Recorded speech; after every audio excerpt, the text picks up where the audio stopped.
Fala aí, palmeirenses, sejam bem-vindos a mais um vídeo do canal Contra Tudo e Contra Todos. Obrigado pela sua presença, deixe seu like, se inscreva no canal que é totalmente grátis.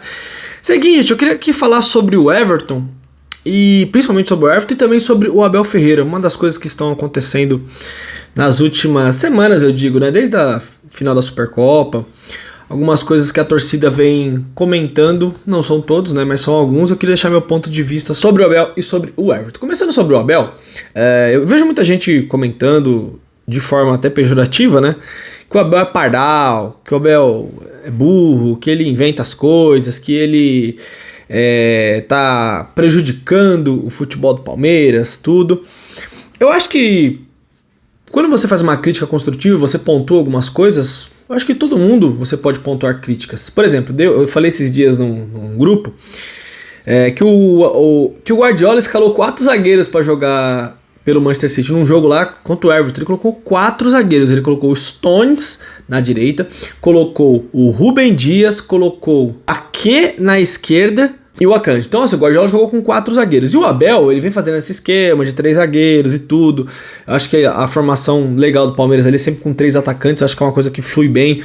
Contra o Corinthians, nós tivemos uma grande produção ofensiva, mas eu acho que se deve muito ao Endrick, que é um jogador que quebra linhas, um jogador que sai arrancando, que dribla. É um jogador muito diferente. Eu acho que sem o Endrick esse esquema fica mais complicado de conseguir dar certo. Mas é a escolha do treinador, ele tá lá todos os dias, então ele acha que o melhor pro Palmeiras é jogar dessa maneira. Eu acho que o Abel precisa, uma crítica construtiva, melhorar as substituições dele durante o jogo. Eu acho que geralmente ele faz substituições erradas, inclusive ele falou isso na última coletiva, que mexeu mal no time contra o Corinthians. E ter mais opções de banco, isso é uma coisa que a gente já fala aqui bastante, vocês também comentam, mas eu acho que um certo desrespeito chamar o cara de pardal, de burro, pardabel, essas coisas, porque se vocês forem lembrar e tem que entrar na conta, eu não tô dizendo que ele não erra, gente, mas o Abel tem muito mais acertos do que erros, ele tem muito mais virtudes do que defeitos. Então todo mundo pode melhorar, você pode melhorar, eu posso melhorar, o Abel pode melhorar, sempre podemos, mas eu acho um pouco falta de respeito a alguns termos que são colocados a ele. Eu acho que, por exemplo, na coletiva ele foi falar que os jogadores sentem mais a derrota que o torcedor. Eu não acho isso verdade, eu não acho que o jogador sinta mais que o torcedor. Não, por que o jogador sente mais? Eu discordo da frase dele, discordo dessa linha de pensamento dele, mas isso não me dá o direito de ofendê-lo, de falar que ele é um pardal, que ele é burro, que ele não sabe de nada. O cara tá aqui há 3 anos, conquistou 9 títulos, e eu venho falando aqui, muitos até não gostam que eu fale sobre isso, e eu entendo quem não acha interessante eu abordar esse assunto, a defasagem do elenco do Palmeiras. Desde a gestão do Gagliotti, o Palmeiras vem perdendo o seu elenco, vem perdendo peças e as reposições não são feitas à altura. Você percebe que o Palmeiras não contrata um jogador a nível de titular. Não contrata. Quem foi o último que chegou?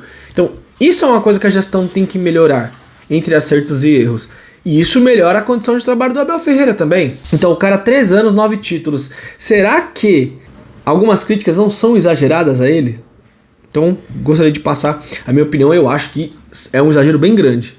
Bem grande mesmo, pessoas acabam perdendo um pouco o ponto. E sobre o Everton, que não vive uma grande fase, lembrando que o Everton chegou aqui em 2018, só pra gente ter uma linha de raciocínio. Quando o Everton chegou aqui, o titular do Palmeiras, se eu não me engano, era o Jailson na época. Ou era o Jailson ou era o Praz? No começo de 2018, o Roger Machado começou com o Jailson, depois ele colocou o Praz.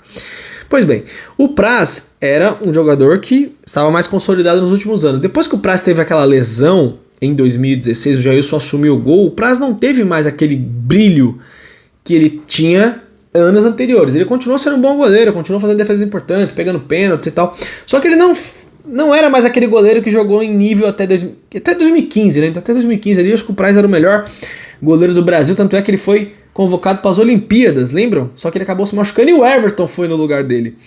E o Everton chega no Palmeiras. Como é que o Everton conseguiu a sua titularidade? O Jailson não estava muito bem, o Praz não estava muito bem, surgiu a oportunidade para o Everton. E ele agarrou com incidentes e desde então ele é o goleiro titular do Palmeiras desde 2018. Então o Everton não vive um bom momento, não vive. Só que nem por isso eu vou detonar o Everton. No sentido de quê? De desrespeitar, vir na rede social, ele trancou os comentários e tal. Gente, rede social Não é uma coisa muito boa hoje em dia, não. De verdade. Ele não tá muito errado em fazer isso. Inclusive o Abel Ferreira falou sobre isso. Se fosse meus jogadores, eu falo pra eles não lerem nada. Porque tem muita coisa que o torcedor fala do lado emocional. Então, eu não critico por isso. Eu acho que se o Abel der uma chance pro Marcelo Lomba, ele não estará cometendo nenhum equívoco. Porque o Lomba trabalha também. O Everton é titular do Palmeiras há 7 anos. 6 anos. O Everton é titular do Palmeiras desde a metade de 2018, desde o fim de 2018, né? desde aquele Campeonato Brasileiro. Então por que não utilizar um outro goleiro?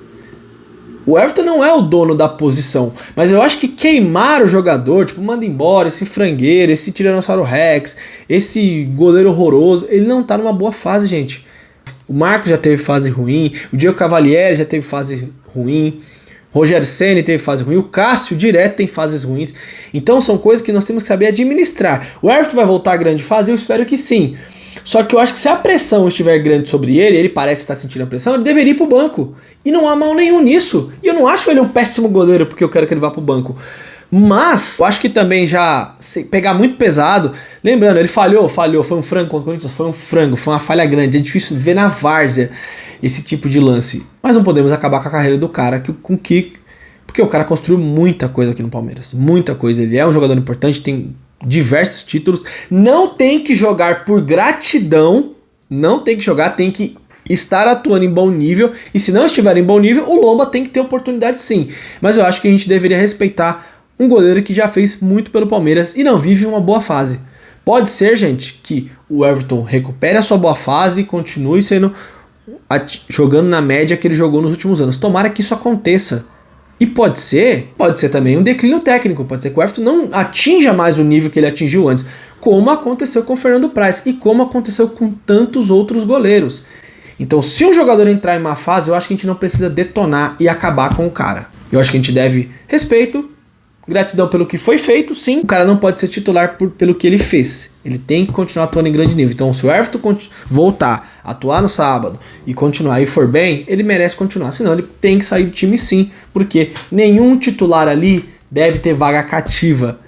Como o Abel fala, o Abel fala que não existe titulares, ele só coloca para jogar 11 porque a regra da FIFA diz. Então, partindo desse princípio, o Lomba poderia ter oportunidade. E pode ser que o Lomba tenha oportunidade e também não atinja a expectativa. Mas eu acho que a gente deve respeito ao Everton e ao Abel Ferreira, na minha concepção. Um abraço, galera, tamo junto. Em breve eu tô de volta aí com mais opiniões e notícias do Palestra. Valeu, tamo junto. E aqui é Contra Tudo e Contra Todos. Valeu, é nóis.